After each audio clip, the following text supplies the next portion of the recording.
Pemirsa, aktivitas vulkanik Gunung Agung kembali meningkat pada Kamis 10 Januari 2019 sekitar pukul 19.55 waktu Indonesia Tengah. Gunung Agung kembali mengalami erupsi. Abu vulkanik yang disemburkan mengarah ke barat laut. Sebelum kembali erupsi, gunung tertinggi di Bali itu selama 12 jam terakhir sempat mengalami 3 kali hembusan dan alat seismograf juga masih merekam adanya gempa-gempa vulkanik. Berdasarkan informasi yang dihimpun informasi dari warga, Putu Dana Sebun, pada pukul 20.05 WITA, bahwa teramati hembusan keabu-abuan dengan ketinggian sekitar 600 meter. Begitu juga informasi yang diperoleh dari Pak Mang Ardi, bahwa sekitar pukul 20.07 WITA, teramati letupan api kecil dan terdengar suara gemuruh. Termasuk informasi dari seputaran kubu secara visual tidak teramati. Namun dari laporan Kawil Daya, Dekmanu, bahwa pada pukul 20.23 WITA terjadi hujan abu tipis. Di Abang Batu Dinding Gitamani dan kubu tambahan juga terpapar hujan abu intensitas tipis. Kepala Pos Pantau Gunung Agung Imade Dewa Mertayasa mengatakan, Gunung Agung pada pukul 19.55 WITA memang kembali mengalami erupsi.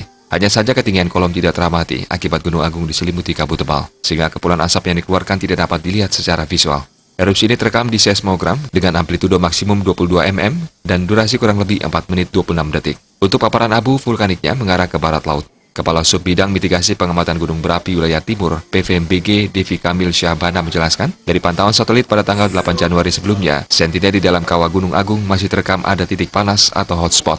Hal itu menunjukkan masih adanya dinamika pergerakan fluida magmatik bertemperatur tinggi dari dalam menuju ke permukaan kawah. Aktivitas Gunung Agung masih tinggi, belum stabil, dan masih berpotensi untuk erupsi. Namun demikian volume magma yang bergerak masih belum signifikan, masih di bawah 1 juta meter kubik, yang artinya masih jauh lebih rendah dari pergerakan magma pada September-Oktober 2017 lalu, yang mencapai lebih dari 40 juta meter kubik, atau pada akhir Juni-Juli 2018 lalu yang mencapai lebih dari 4 juta meter kubik. Masyarakat diimbau untuk tetap tenang. Sampai saat ini status Gunung Agung masih level 3 siaga dengan rekomendasi radius bahaya 4 km. Masyarakat di sekitar Gunung Agung dan pendaki, pengunjung wisatawan agar tidak berada atau tidak melakukan pendakian dan tidak melakukan aktivitas apapun di zona perkiraan bahaya, yaitu di seluruh area di dalam radius 4 km dari kawah puncak Gunung Agung. Zona perkiraan bahaya sifatnya dinamis dan terus dievaluasi dan dapat diubah sewaktu-waktu mengikuti perkembangan data pengamatan Gunung Agung. Termasuk warga yang bermukim dan beraktivitas di sekitar aliran-aliran sungai yang berhulu di Gunung Agung agar mewaspadai potensi ancaman bahaya sekunder berupa aliran lahar hujan yang dapat terjadi terutama pada musim hujan dan jika material erupsi masih terpapar di area puncak. Area landasan aliran lahar hujan mengikuti aliran-aliran sungai yang berhulu di Gunung Agung.